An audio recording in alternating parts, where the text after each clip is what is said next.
നമസ്കാരം. കുട്ടൻ്റെ കഥ 129 ദിവസം. ഒരു 12 മണിയായി കാണും. ഭയങ്കര ഒച്ചയും ബഹളം വരക്കാത്തുനിന്ന് പുതിയ വരടാത്തുനിന്ന് ഭയങ്കര ഒച്ചയും ബഹളവും കാര്യങ്ങളും. ആൾക്കാരെല്ലാം ഓടിക്കയറി ചെന്ന് വണ്ടി വിളി ആശുപത്രി കൊണ്ടുപോകുന്നൊക്കെ പറഞ്ഞ് ഭയങ്കര ബഹളം.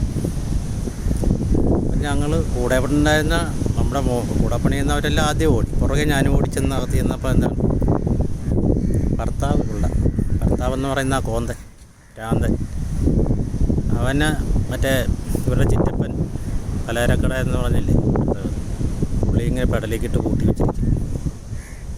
എന്താ കാര്യം, ഇവളെ അടുത്ത് എന്തോ ചോദിക്കുക പുറകെ പിടിക്കുക വലിക്കുക ചെയ്ത് അവൾ കടന്ന് കാറി വായിക്ക് പൊത്തി പിടിക്കുക കൊല്ലാൻ പിടിക്കുക എൻ്റെ ചെയ്ത് ആരാണ്ട് ഒച്ച കേട്ട് ചെന്ന് നോക്കിയപ്പം ഇവന് ഭയങ്കര പിടുത്തമായി അങ്ങോട്ടും ഇങ്ങോട്ടും.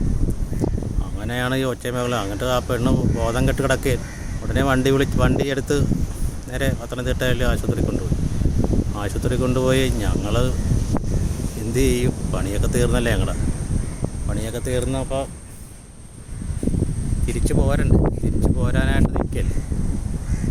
അപ്പോൾ ഒന്നും അങ്ങോട്ട് ആയില്ല. പൈസയും കണക്ക് പറഞ്ഞ് തന്നിട്ടില്ല, നാളെ ആകട്ടെന്നാണ് പറഞ്ഞിട്ട് ഇവരവാസിലുണ്ടാകും. അങ്ങനെ ഒരു വിധം ഇരുന്നും നിന്നും കിടന്നും ഉറങ്ങാതെ നേരം വെളുപ്പിച്ച്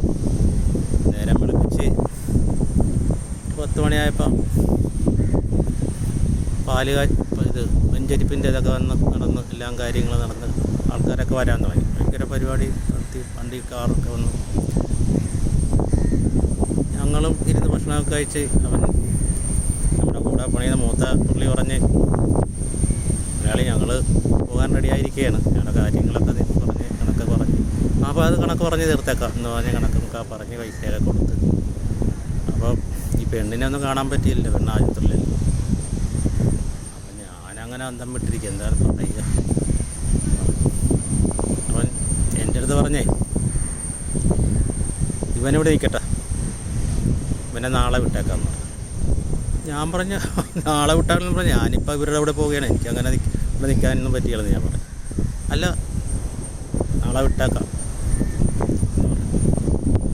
അപ്പോൾ ഇവരോട് ഞാൻ ചോദിച്ചു, നമ്മുടെ കൂടെ പണിയുന്നവരോട് ചോദിച്ചു, നാളെ വിട്ടേക്കാമെന്ന് പറഞ്ഞ് ഞാൻ വരാം, ഞാൻ എന്നെ കൊണ്ടുപോകണമെന്ന് എന്ന് പറഞ്ഞു.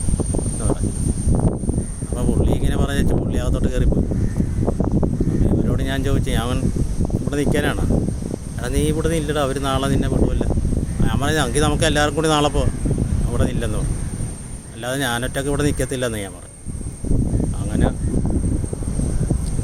അങ്ങനെ പറഞ്ഞ് സമ്മതിപ്പിച്ചു. അപ്പം ഞാൻ നിൽക്കുമ്പോൾ നമുക്ക് എന്തെങ്കിലും ഒരു കാര്യം വേണ്ടേ.